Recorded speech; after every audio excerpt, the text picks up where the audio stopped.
이제 마저 하도록 하겠습니다. 차근차근 하느라고 시간이 좀 길어졌는데 이거 자체에 대해서는 우리가 좀 이거 처음 보는 분도 있을 테니까 차근차근 해보기 위해서 제가 했던 겁니다. 자, 이번에는 잘 해볼게요. 이렇게 갔어요. 그러다가 여기서 무엇을 해볼 수 있느냐? 자, 이거는 편의점 지우겠습니다. 이거 알죠? x, y 성분이라고 부른다.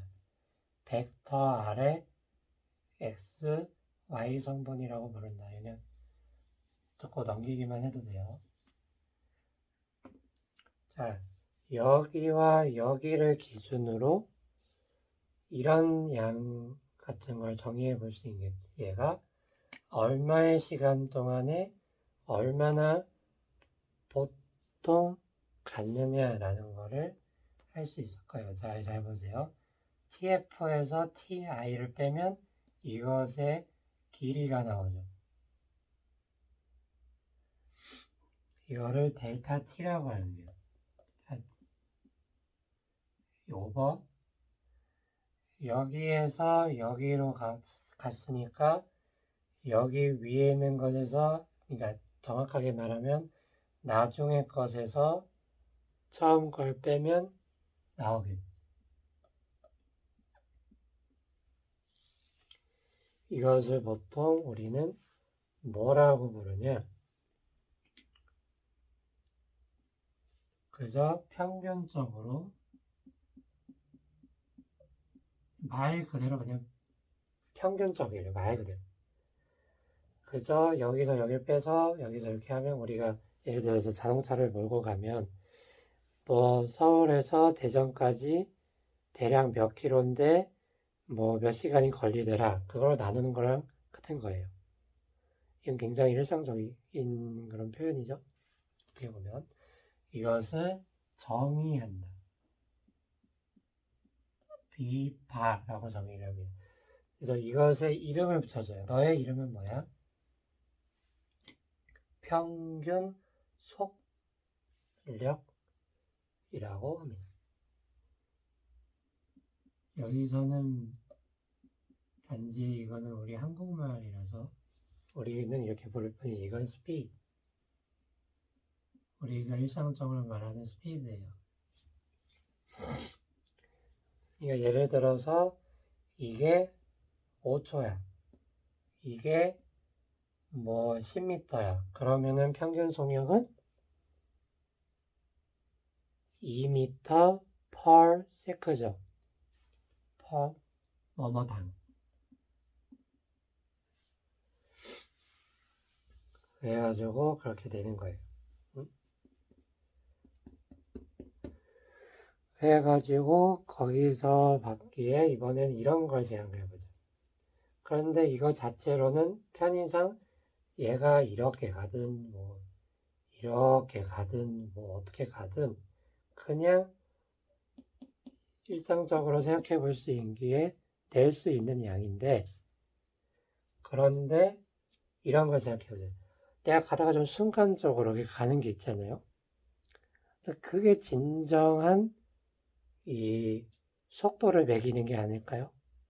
라고 해서 꼼꼼하게 해줍니다. 이건 자체는 일상적으로 의미가 있지만, 그럴 수 있지만, 물리 쪽에서는 거의 안 씁니다. 왜? 이거 자체는 좀 이거는 생각거리만 던져주겠습니다. 이거는 어떻게 보느냐에 따라서 다르거든요. 라고 굳이 말하지만 일상적으로는 쓸 수 있다는 것만 지금 알아두고 지금 이걸 들어보세요. 자, 예를 들어서 내가 어떤 여기에 있는 순간에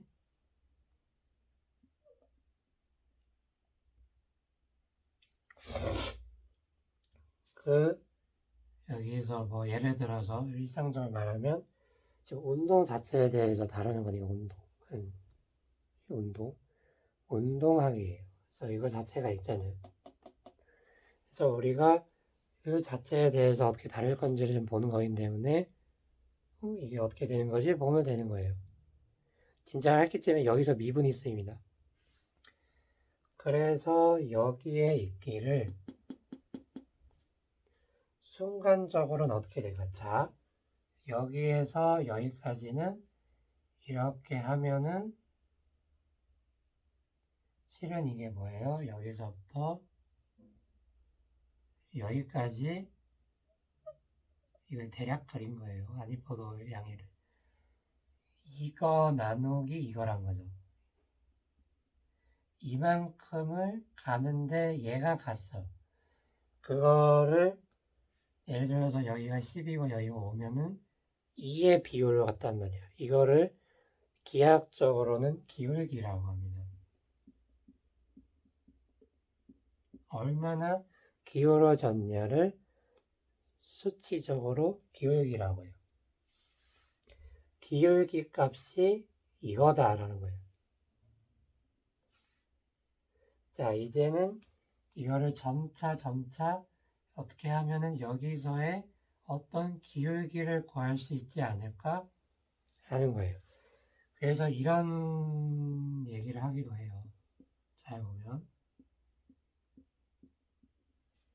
여기를 좀 확대를 해가지고 갖다 해봐요. 얘를 더 확대하고 여기 더 확대하고 좀 밑으로 내려가서 과연 야야야야 어쩌 지금 제가 지금 핸드폰을 끼우고 쓰고 있어서 여기까지 내려왔고 이거를 또 더 확대하면 충분히 직선으로 보이겠죠.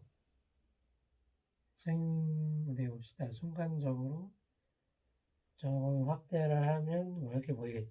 충분히 가능. 이것의 대략적인 여기 대략적으로 일정한 간격으로 찍어서 이걸 뭐 이렇게 표현해요. 한없이 가까이 한다. 이게 수학적으로 말하는 극한이라고 하는 건데 이걸 나중에 할 겁니다. 리미테이션입니다. 리미테이션. 그래가지고 이거를 이렇게 하다 보면 여기서 그 속도기에 얼마가 찍힌다는 거를 진정으로 알 수 있을 거예요. 이것이 진짜로 물리적인 것이고 누가 봐도 아 너는 미터기에 그게 찍혔어. 아니 속도기에 찍혔어 라는 거를 알게 해준다는 겁니다. 그래서 이거를 가지고 여기서 델타 X가 있겠죠? 그리고 그것을 얼마나 시간으로 갔는지를 나누어서 지금 막 그런 고등학교 수학 지식 그런 거를 막 알라고 하는 것도 아니고 몰라도 돼요. 그냥 아 이렇게 쓰는구나 뭔가 먹갈 난다 이렇게 하면 돼요. 이것이 바로 그 내가 바탕으로 하는 그 간격이 0에 가까워질 때 그 값이 이 순간의 편의상 말하면 순간의 속도기에 찍히는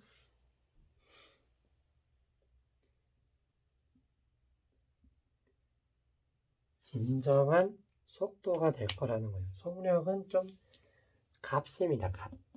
속력은 약간 값이고 이거는 진정한 물리량이에요. 왜 그런지는 차차 알게 될 거예요. 그래서 V라고 하고 얘를 속도라고 합니다. 순간 속도 이렇게 불러도 돼요. 순간 속력이라는 말을 써도 되지 않나요? 성분으로 보면 그렇다고 말할 수 있는데 나중에 뭔 말인지 알게 될 거예요. 그리고 그래서 속도라고 해서 velocity라고 해요. 여러분이 앞으로 그 자체로 물리에서는 어떤 V를 쓰냐 속도의 V를 쓴다고 알고 있어야 돼요. 그렇게 알면 됐죠? 그리고 이 강의, 이 파트의 마지막으로 제가 말을 하기를, 이제 이거를 알았으면 충분히 여러분은 이걸 찾을 수 있을 거예요. 뭐냐면 위치라는 것은 내가 여기에 있다 그거를 말하는 거고, 그리고 그것이 예를 들어서 이거는 이해할 수 있기를 바래요. 딱딱한 말로 변위라고 하는데 너무 말에 얽매이지 마세요.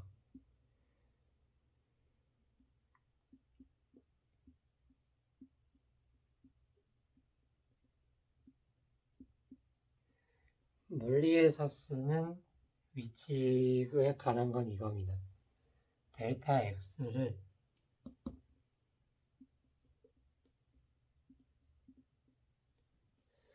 위치는 말 그대로 여기 있다 할 때 그 위치고요. 수리적으로 말하면 여기다가 좌표의 값을 갖고 오는 겁니다. 위치. 이것 정도는 어렵지 않죠? 근데 변이는 뭐냐? 이거를 이해했다면 단번에 이해할 수 있어요. 변이라는 거는 단지, 자, 쉽게 말해보자. 얘가 이렇게 여기에 있던 녀석이 공이 될 수도 있고, 여기서 뭐가 이렇게 저렇게 움직여서 여기로 왔어. 이제 이런 거 제가 아무렇게나 그려봤는데, 여기서 이동한 거리는 뭘까? 이동한 거리. 제가 지금 하나씩 여러분께 냠냠 잘 드시라고 터먹어 드리고 있는데, 이동 거리는 뭐예요? 예를 들어서 자동차 생각하면 돼요. 자동차가 이렇게 움직이면 그만큼에 따른, 이해가 팍팍 되죠? 그만큼의 석유 값이 되겠죠? 그 이동 거리는 뭐예요? 이 선의 길이에요. 근데 변이라는 건 뭐냐? 이거예요. 조금 아래로 내려가 있어서 조금 힘든데,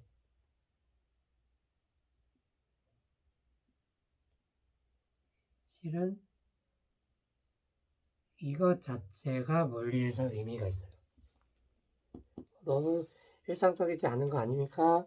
라고 할 수 있지만, 쓰다 보니 정말 편리하다는 거를 안 거예요. 이동 거리는 편의상 나중에 우리가 미적분을 이렇게 얘기를 할 때 알게 될 건데,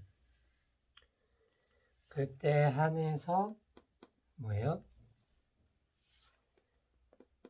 이 길이를 구할 수 있게 된다라고 하지만, 그것은 지금은 여기선 중요하지 않고, 변이라는 것은 위치가 얼마나 변이냐 뿅 이렇게 그리고, 이거를 이러한 성질의 것을 물리에서 실제로 쓴다라고 알고 있습니다. 그럼 여기에 적용해 보면 얘가 얘로 변했다 그러면 변이는 뭐예요? 이거죠.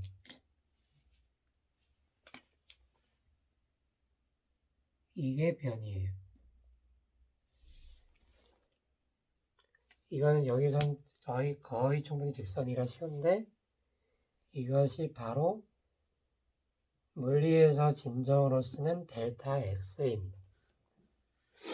델타 t에 대해서도 그런 통찰을 해볼 수 있지 않을까 하고 한번 재미있게 얘기를 해보지만, 아무튼 그것은 그러하고, 이런 개념을 통하여 우리는 1차원 운동에 관해서 조금 이런저런 얘기를 해서, 지금 제가 최대한 좀 동기부여도 잘 되게 얘기를 했지만, 이러하는 것이 바로 물리를 하는 거예요. 이런 것 하나씩 하는 거, 내가 무엇을 보고 있고 인지하는지를 잘 보고, 어떤 필요한 그런 양이나 그런 것 있으면 이름과 적절한 것을 매겨서 그것을 잘 조합해서 법칙을 찾아냅니다.